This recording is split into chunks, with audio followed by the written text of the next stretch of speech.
Lotus is synonymous with lightweight sports cars. But the problem with making sports cars is not everybody wants to buy one. The world is obsessed with crossovers. All roads, even the ones from Hethel, point to SUVs. I guess the old saying is true then. If you can't beat them, it's only a matter of time until you join them.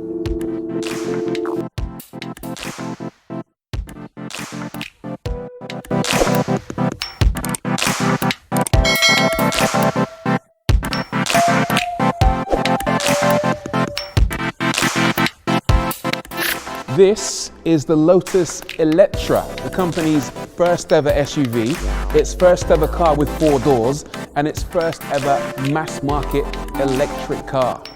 It's also the first ever Lotus to be built not in the UK, but in China by its parent company Geely in a factory located in Wuhan. You might have heard of it.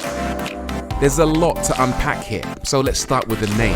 Eletre is a word chosen by Lotus, presumably because Electra was already taken. It's a Hungarian word meaning coming to life, and it fits because they say it marks the start of a new chapter in the company's history.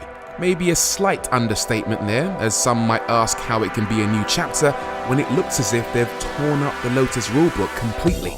Anyway, let's look at the design.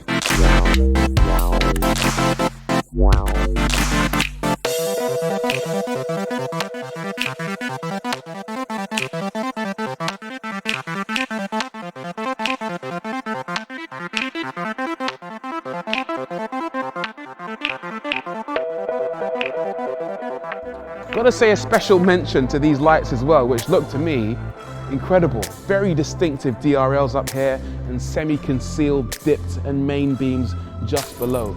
If you see this in your rear view mirror, you're definitely not gonna miss it.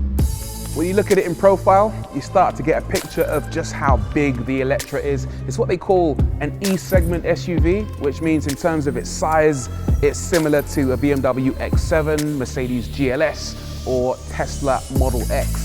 Let's talk about the wheels. Gotta have big wheels on a big SUV. As standard, it comes with 21s, but you can upgrade to 22s. But even these massive wheels look a little bit dwarfed by the sheer size of the Eletre.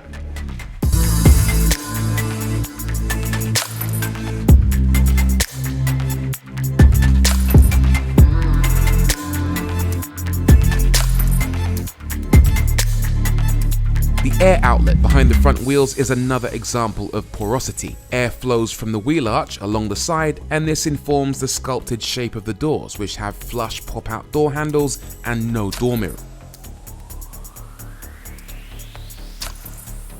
It has cameras and an internal screen. There's also an electrically operated cover for the charging port, and you might have noticed these flaps above the wheel arch. These hide the car's deployable LiDAR sensors, which allow it to see the world around it and help facilitate level 4 autonomous driving.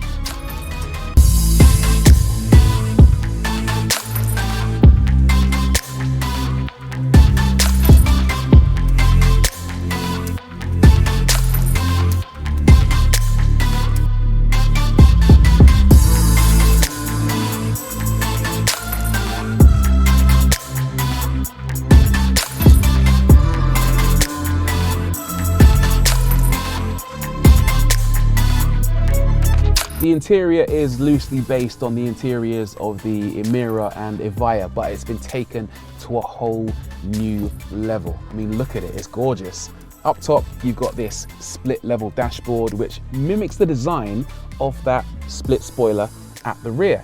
Less material means less weight. Just below that, you've got a blade of light that runs the full width of the dashboard, and that does multiple things. It informs the driver and the other occupants of this car what's going on. For example, if you get a phone call, that will flash to let you know that there's an incoming call. Below that is what they call the ribbon of technology, and that consists of 3 separate screens. On either side, you get a 30mm display, and that forms your driver instrument binnacle. It shows you things like your charge level, your range, your speed, and also some basic media information too. The passenger gets their own display as well. But in the middle, well, that's the star of the show. You have a 15.1-inch display, which looks amazing, but check out this party trick. It actually retracts for some strange reason. I mean, if that's not a flex, I really don't know what is. It looks really cool, And I think it's just a way of Lotus saying, hey, we're here, we're in business, and we're taking this seriously. So there it is, the brand new Lotus Eletre, the company's first ever SUV, its first ever car with 4 doors, and its first ever mass market electric car. Is it even a proper Lotus? I kind of think it is. In fact, it might even be the most important Lotus in the company's history, because this thing might help them secure their future. How would Colin Chapman feel about it? I don't know, but you got to remember, that's the way of the world.